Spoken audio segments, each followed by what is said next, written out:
I'm Jenny Baeseman, originally from the US, but now living in Tromsø, Norway. I'm the director for the Association of Polar Early Career Scientists, or APECS. APECS is an international interdisciplinary organization that helps to foster the next generation of scientists.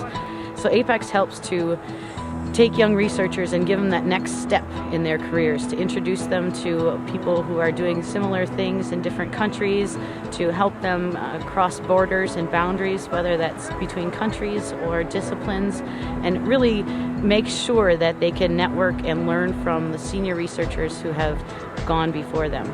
Young scientists wanted to have a direct voice in IPY. They didn't want to be passive participants. They wanted to determine the course of IPY as a way to determine their own future. And Jenny really caught that energy. She crystallized it, and it grew into an amazing organization of more than 2,000 people and 40 countries and all kinds of disciplines, and it really has been an amazing success. As people look back on IPY, already one of the things that they most note was this Association for Polar Early Career Scientists, and Jenny and her team were right at the center of that.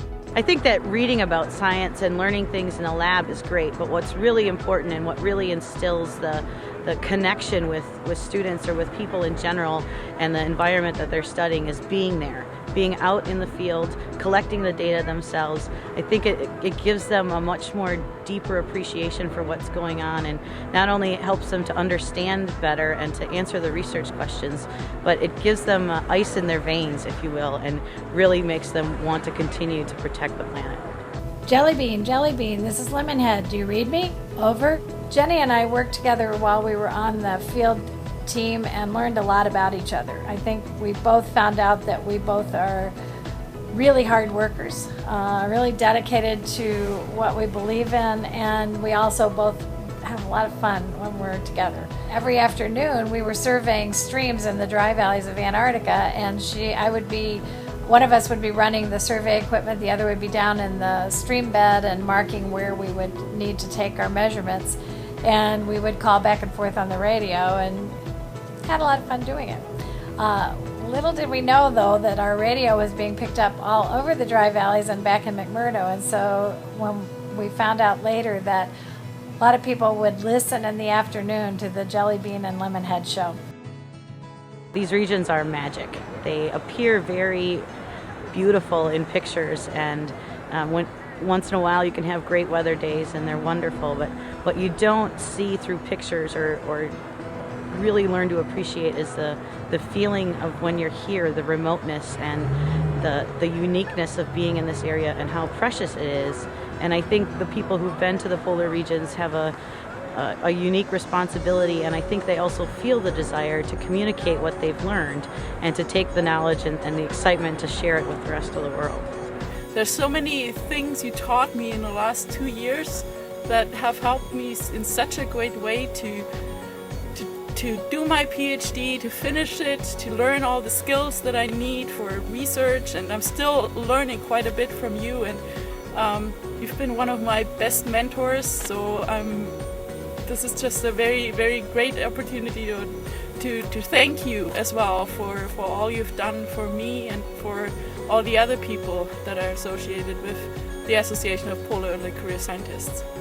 When we first got back from Antarctica, I had learned so much from Jenny about what it's like to be a scientist and how scientists work in the field. And I was able to bring that authentic experience back to my students. Congratulations, and we hope that you will get to wherever you want to be, and that you will, even though it's hard to imagine that you will get further than you are now. I mean, you're already pretty much from our perspective on the top, but that you can do whatever you want to achieve in your life. I've been extremely fortunate. This is my 4th time to Antarctica, and each time I become a little bit more and more attached to this place. It's almost like a second home for me in a way. I fully believe in educating everyone I meet about the polar regions, and one of my personal goals is that everyone I meet knows that penguins and polar bears don't live in the same place. I take great pride in being a pointer, and it is a great honor for me to receive this award. There are so many people that I would like to thank. To me, this award is not just for me, but it's about a team effort and a collaboration of all the people who have supported me along my journey until this point. In particular, my family and friends have been a great support system. One of my favorite mentors and former colleagues, Dr. Bryant Brown, who was my advisor and mentor and great friend at UWSP. One of those very important things that UWSP taught me was that when opportunity knocks, you have to open the door, because you never know where life will take you if you let it. Shaping the future.